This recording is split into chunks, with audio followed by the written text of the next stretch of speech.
ಹರೇ ಕೃಷ್ಣ. ಎಲ್ಲ ಕೇಳುಗರಿಗೂ ಶ್ರೀಮದ್ ಭಾಗವತದ ಅಧ್ಯಯನಕ್ಕೆ ಸ್ವಾಗತ. ಅರಮನೆಯನ್ನು ತ್ಯಜಿಸಿದಂತಹ ವಿದುರನು ಅನೇಕ ತೀರ್ಥಕ್ಷೇತ್ರಗಳನ್ನು ಸಂದರ್ಶಿಸುತ್ತಾ ಪ್ರಭಾಸ ಕ್ಷೇತ್ರಕ್ಕೆ ಬಂದು ತಲುಪಿದನು. ಅಲ್ಲಿ ಆತನಿಗೆ ಮಹಾಭಾರತ ಯುದ್ಧವು ನಡೆಯಿತೆಂದು, ಅದರಲ್ಲಿ ಧೃತರಾಷ್ಟ್ರನ ಮಕ್ಕಳೆಲ್ಲರೂ ಹತರಾದರೆಂದು ಮತ್ತು ಈಗ ಯುಧಿಷ್ಠಿರ ಮಹಾರಾಜನು ರಾಜ್ಯವನ್ನು ಆಳುತ್ತಿದ್ದಾನೆಂದೂ ತಿಳಿಯಿತು.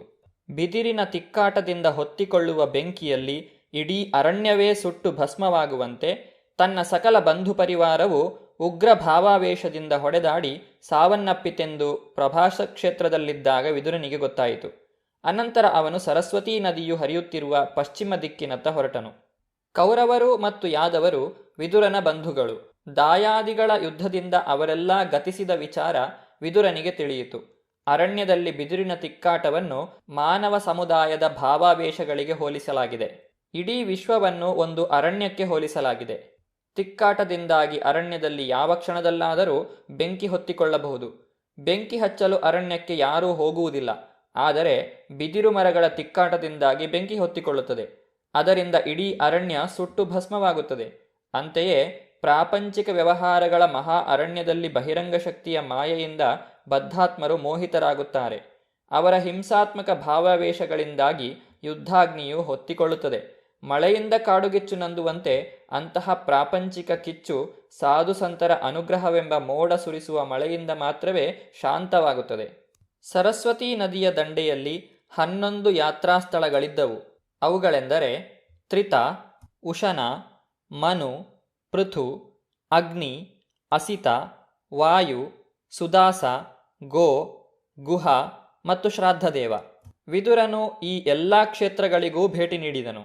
ಅಲ್ಲಿ ಮಹರ್ಷಿಗಳು ಮತ್ತು ದೇವತೆಗಳು ಸ್ಥಾಪಿಸಿದ ದೇವೋತ್ತಮ ಪರಮಪುರುಷ ಶ್ರೀ ವಿಷ್ಣುವಿನ ವಿವಿಧ ರೂಪಗಳ ಇನ್ನೂ ಅನೇಕ ದೇವಾಲಯಗಳಿದ್ದವು.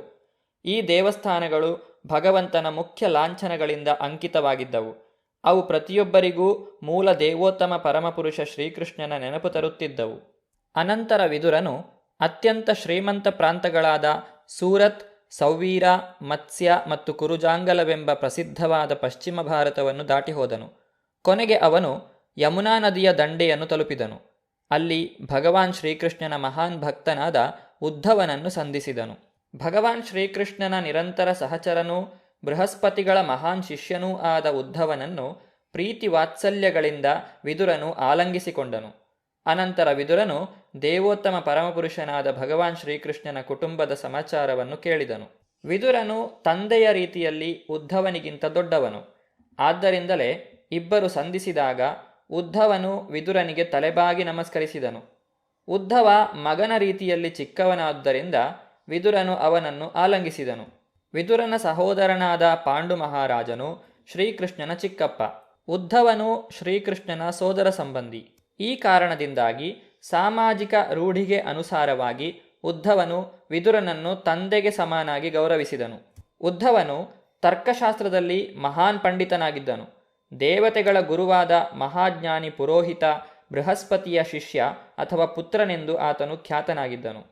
ವಿದುರನಿಗೆ ತನ್ನ ಬಂಧುಗಳು ಈ ಪ್ರಪಂಚದಲ್ಲಿ ಇಲ್ಲ ಎಂದು ತಿಳಿದಿತ್ತು. ಆದರೂ ಉದ್ಧವನ ಬಳಿ ಅವರ ಕ್ಷೇಮ ಸಮಾಚಾರ ಕುರಿತು ವಿಚಾರಿಸಿದನು. ಈ ರೀತಿ ವಿಚಾರಿಸುತ್ತಿರುವುದು ವಿಲಕ್ಷಣವಾಗಿ ತೋರಬಹುದು. ಆದರೆ ವಿದುರನಿಗೆ ಆ ಸಮಾಚಾರವು ಆಘಾತಕರವಾಗಿತ್ತು. ಆದ್ದರಿಂದಲೇ ಕೌತುಕದಿಂದ ಮತ್ತೆ ಬಂಧುಗಳ ವಿಚಾರವನ್ನು ಕೇಳಿದನು. ಹೀಗೆ ಅವನು ವಿಚಾರಿಸಿದ್ದು ಬುದ್ಧಿಗ್ರಾಹ್ಯವಾಗಿಯೇ ವಿನಃ ಕಾರ್ಯಸಾಧುವಾಗಿ ಅಲ್ಲ. ವಿದುರನು ಉದ್ಧವನನ್ನು ಈ ರೀತಿಯಾಗಿ ಪ್ರಶ್ನಿಸಿದನು. ಬ್ರಹ್ಮನ ಕೋರಿಕೆಯಂತೆ ಅವತಾರವೆತ್ತಿದ ಹಾಗೂ ಪ್ರತಿಯೊಬ್ಬರನ್ನು ಉದ್ಧರಿಸುವ ಮೂಲಕ ಜಗತ್ತಿನ ಅಭ್ಯುದಯವನ್ನು ಹೆಚ್ಚಿಸಿದ ಮೂಲ ದೇವೋತ್ತಮ ಪರಮಪುರುಷರು ಶೂರಸೇನನ ಮನೆಯಲ್ಲಿ ಕುಶಲವಾಗಿದ್ದಾರೆಯೇ? ಕುರುವಂಶದವರ ಪರಮಮಿತ್ರನಾದ ನಮ್ಮ ಭಾವ ವಸುದೇವನು ಚೆನ್ನಾಗಿರುವನೇ? ಅವನು ಬಲು ಉದಾರಿಯಾಗಿದ್ದಾನೆ. ತನ್ನ ಸೋದರಿಯರಿಗೆ ಪಿತೃ ಸಮಾನನಾಗಿದ್ದಾನೆ. ಪೂರ್ವಜನ್ಮದಲ್ಲಿ ಮನ್ಮಥನಾಗಿದ್ದ ಯಾದವರ ಪ್ರಧಾನ ದಂಡನಾಯಕನಾದ ಪ್ರದ್ಯುಮ್ನನು ಹೇಗಿದ್ದಾನೆ? ಸಾತ್ವತರು, ವೃಷ್ಣಿಗಳು, ಭೋಜರು ಮತ್ತು ದಶಾರ್ಹರ ರಾಜನಾದ ಉಗ್ರಸೇನನು ಕ್ಷೇಮದಿಂದ ಇರುವನೇ? ಅವನು ರಾಜಸಿಂಹಾಸನದ ಮೇಲಿನ ಎಲ್ಲ ಆಸೆಗಳನ್ನೂ ತೊರೆದು ತನ್ನ ಸಾಮ್ರಾಜ್ಯವನ್ನು ಬಿಟ್ಟು ಬಲುದೂರ ಹೊರಟು ಹೋಗಿದ್ದನು. ಆದರೆ ಭಗವಾನ್ ಶ್ರೀಕೃಷ್ಣನು ಅವನಿಗೆ ಮತ್ತೆ ಪಟ್ಟ ಕಟ್ಟಿದನು. ಸಾಂಬನು ಚೆನ್ನಾಗಿರುವನೇ?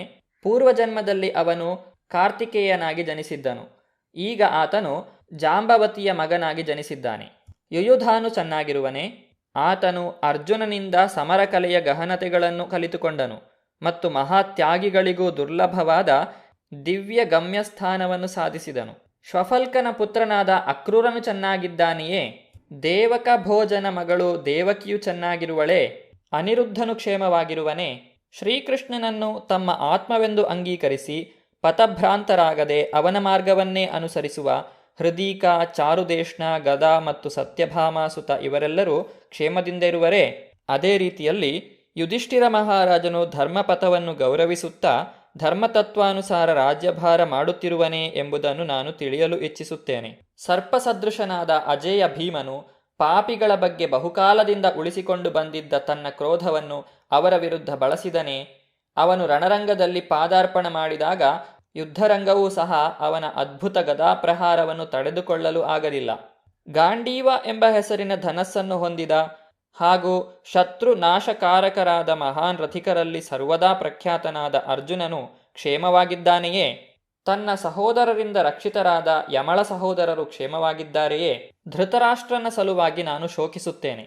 ನಾನು ಪ್ರಾಮಾಣಿಕವಾಗಿ ಅವನ ಹಿತೈಷಿಯಾಗಿದ್ದರೂ ಅವನು ನನ್ನನ್ನು ತನ್ನ ಮನೆಯಿಂದ ಹೊರದೂಡಿದ.